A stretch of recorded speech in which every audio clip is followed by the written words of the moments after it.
Welcome to a Prevent Connect podcast, where we explore the prevention of violence against women. This is a project of the California Coalition Against Sexual Assault.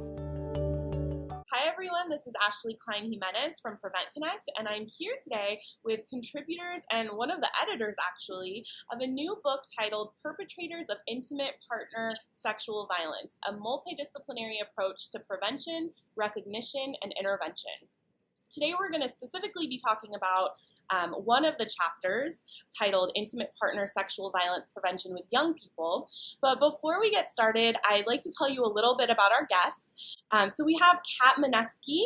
Kat is a prevention program coordinator with the Washington Coalition of Sexual Assault Programs, where she provides primary prevention training, technical assistance, and resource development to support the work of sexual programs around the state of Washington. Previously, Kat has worked as an advocate for victims of sexual and intimate partner violence in both community and campus settings. And Kat received her master's degree in sociology and a graduate certificate in gender violence intervention from Virginia Commonwealth University in Richmond, Virginia. Our other guest today is Jennifer Levy-Peck, one of the editors of the book we will be discussing today. And Jennifer is a PhD, a licensed psychologist, and has her own human services firm, Levy-Peck Consulting LLC. Jennifer provides training and technical writing related to victim advocacy and related topics, and serves as the accreditor for Washington State sexual assault programs under contract with the Office of Crime Victims Advocacy. She is also a training and development specialist for End Violence Against Women International, and has formerly worked as program management specialist for the Washington Coalition of Sexual Assault Programs, providing support and technical assistance on accreditation and management issues for community sexual assault programs, as well as offering specialized training on intimate partner sexual violence and other topics related to sexual assault and abuse. So wow, you both have so much experience and expertise.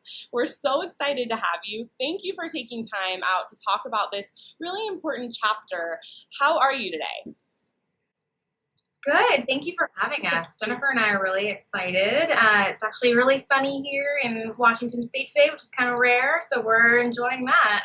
Very much so, and thank you for inviting us. Excellent, excellent. Well, and I'm jealous of your sun because it is raining in Northern California.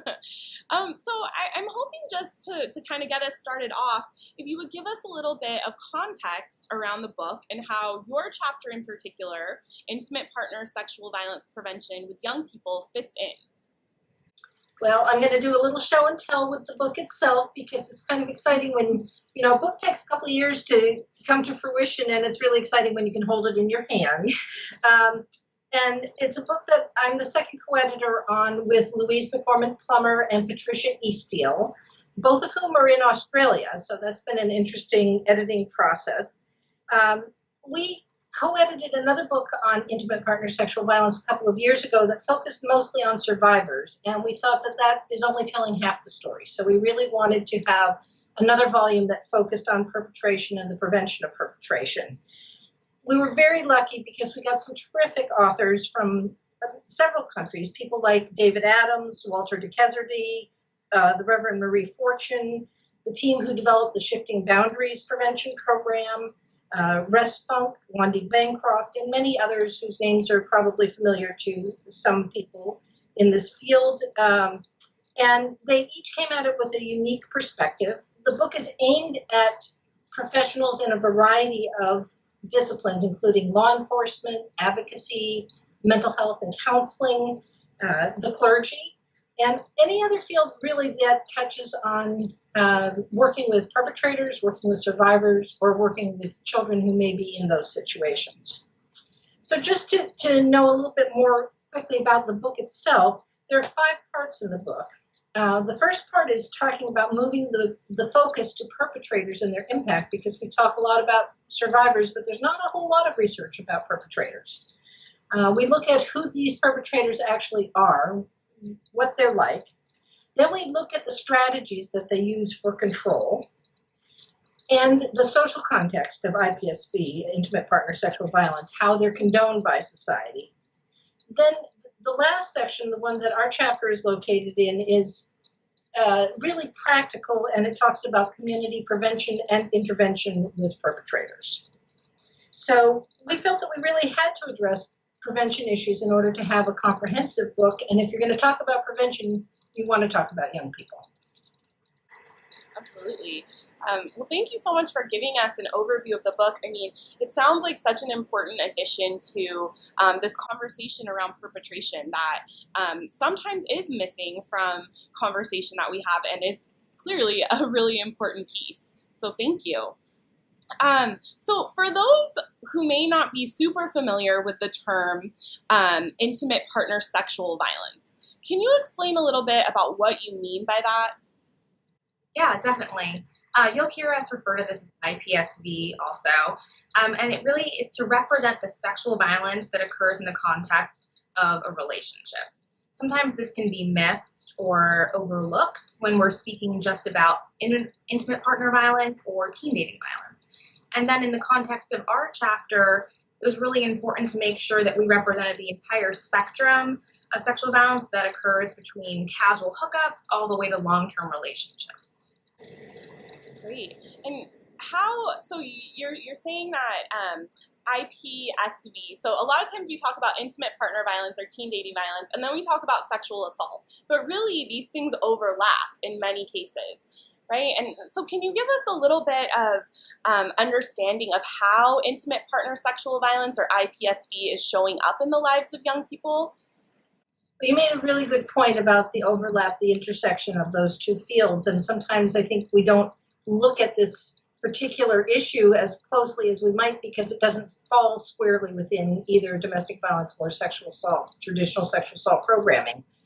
IPSV is really deeply entrenched in rape culture and in the cultural acceptance of a wide variety of sexual behaviors that may be coercive, beginning with the earliest teen relationships. And some of our research showed that these relationships are starting, in the tween years, really before the teen years, and including all genders.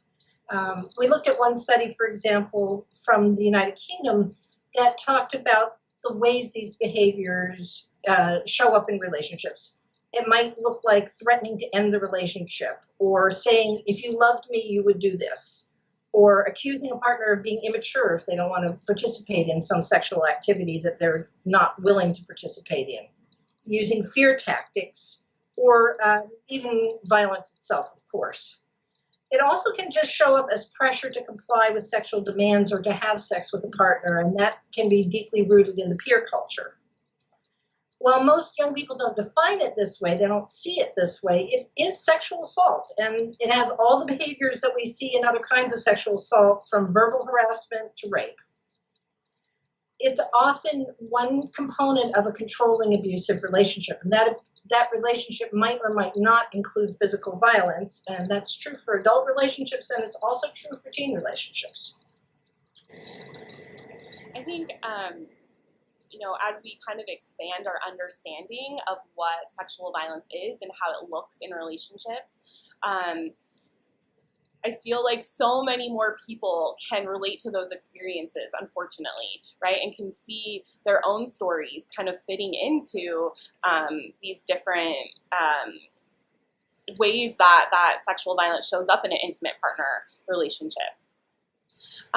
So as you were setting out to write this chapter, how did you, there's so much about prevention out there, right? Which is great. We need more information about prevention. But how did you decide what should be included in this chapter? Absolutely. I really wanted readers to get a sense of how to approach prevention with young people that's really focused on primary prevention. So really meaning preventing the violence before it occurs. Like you were saying too, there's already a lot out there that is dedicated to identifying risk factors or red flags, ensuring people can access help when they are experiencing violence. And these awareness and risk reduction strategies are, of course, extremely important because young people are experiencing staggering rates of all forms of violence in their life. But they don't necessarily prevent the violence from happening or shift the conditions that allow sexual violence to thrive in our culture. And so we wanted this chapter to really help people start that process of digging down to the roots of violence and working to change those pervasive and harmful norms. It was also really important that readers could feel grounded in the theory of prevention and the small but emerging existing literature base. Sometimes there can be some pushback or a little bit of hesitation when we ask people to slow down, really plan their programming, or when we talk about doing more in-depth, more multi-session, and smaller audience-based work. And I really understand those feelings. It can be more initially gratifying to do a short presentation with thousands and thousands of teenagers in your entire community. But social change is our ultimate goal, and that takes time. So that's why we really dedicated a lot of effort in this chapter to explain that evidence, to set people up with the tools to do successful prevention programming, and to give some examples of what comprehensive programming does exist already. That's great. And I feel like the chapter, the way that you laid it out, it is such a great primer for understanding primary prevention, understanding what some of that evidence is, understanding risk factors, protective factors, and then this idea that we're trying to change culture. And as you said, Kat, it's about social change, and that isn't something that happens just by, sharing statistics. So yeah, I think it's a great, I also think it speaks across like this multidisciplinary audience that the book is really intended for. So that's great. So as you were doing the research, did you come across any literature, or maybe you had conversations with folks that surprised you or shifted your thinking on IPSV, primary prevention, or a combination of the two? Well, it became really clear to us that applying the principles of primary prevention to this topic was important, and that's not done often enough. Much of the research and the information that's targeted at the general public is kind of a Band-Aid approach. And it's looking at things like self-defense or one-time awareness talks like Kat was talking about, rather than a robust, comprehensive primary prevention program, which can start at the very, very earliest of ages, because you're talking about building skills that allow people to be more resilient and not to go there in terms of negative behaviors and abusive and bullying behaviors when it comes to sex. This part wasn't really a surprise, but we rarely ask that question: how do we prevent perpetration of sexual violence by teens? We look at how do we help people keep themselves safe and risk reduction behaviors, but we don't really look at ways that we can make it less likely that we're going to raise sexual bullies. And that's what we're really trying to do, is to say we don't want that for any of our children. We want all of our children to have the skills to have healthy, rewarding, and mutually respectful sexual relationships and intimate relationships and friendships, for that matter. So that kind of leads me into my next question, because a lot of efforts to prevent sexual violence, intimate partner violence, IPSV, they are targeted at teens, right? So people are working in middle schools and high schools. But do you think, is that the point where we should be talking to youth, young people about these issues? Or what are your thoughts on kind of like the age where we should be focusing our prevention efforts? That's a really good question. And as you can probably imagine, there's not one right answer or one right way to do primary prevention programming. And we do start off our chapter by saying that IPSV prevention efforts may be a little too late, but it's really not too late. Tweens and teens are at a wonderful place developmentally to be applying critical thinking skills to how they develop their relationships. And that being said, we do also make an argument in the chapter that embedding those skills earlier in childhood is really essential to primary prevention. The reality is that sexual and intimate partner violence is woven into our social fabric. So building communities that are free of violence really will be a lifelong process. The social ecological model, which we use in public health, is a really great framework to understand the complexities of how people are influenced. And what we need to know to change behaviors. Caregivers really do play an important role, though, in shaping the values and the behaviors of young people. The earlier the young people can learn skills to empathize and use nonviolent communication, the better chance they have for then applying those skills when they get into relationships, whether they're friend relationships, sexual, or dating. Violence and dominance is so condoned, normalized in the media that it's really important that we give young people a solid foundation before they're exposed to those messages. So it's not too little, too late, but we really are encouraging people to, kind of come along on our vision to start that process earlier and earlier in a young person's development. And within the chapter, we actually have some very specific kind of tips about what can you do from infancy onward in order to begin this process of primary prevention. Great. Yeah, I was just going to say that I really love this idea of kind of weaving primary prevention strategies throughout someone's life. And I think that I've seen a lot of articles recently in the media about, teaching consent all through, infancy onward. So I think that that's kind of what you're getting at, is that this is something that, right, it can be kind of just woven through our culture, and that's where we will lead to that social change that we're looking for. Absolutely. Yes. Cool. So for people who are interested in reading the book and your chapter, how can they access that? Well, the book itself is available on the Routledge website at www.routledge.com. It's also available through Amazon and through iBooks. There's a paperback version, there's a hardcover version, there's an electronic version, an EPUB version, Kindle version, and if a person is teaching a college-level course and wants an examination copy, they can get that from Routledge. And also people can request that their local university or community libraries order the book so that it's available for folks to have and to read. And we really think that it's going to appeal to people in so many different professions, no matter what your profession is, whether you're a social worker, whether you're an advocate, whether you're in the clergy, whether you're a police officer or a sheriff. Whether you're a judge, these are things that people really need to know about this topic in general, and then we hope that they will go to our chapter, even if that's not what they primarily do, and look at this prevention, because that's something that anybody who lives in our community and in our society can benefit from learning more about.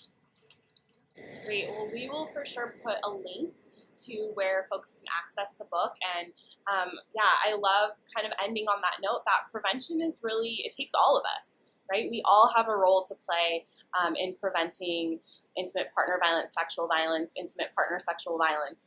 And so I'm just so glad that this resource is out there.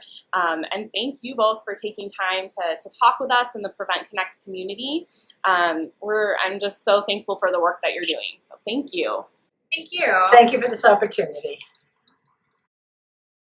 Thank you for listening to this Prevent Connect podcast.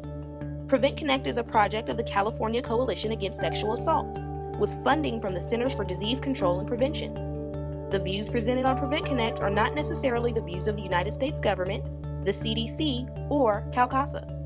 To learn more about Prevent Connect, visit www.preventconnect.org. For more information about CalCASA's mission, or to show your support, visit calcasa.org. That's CALCASA.org.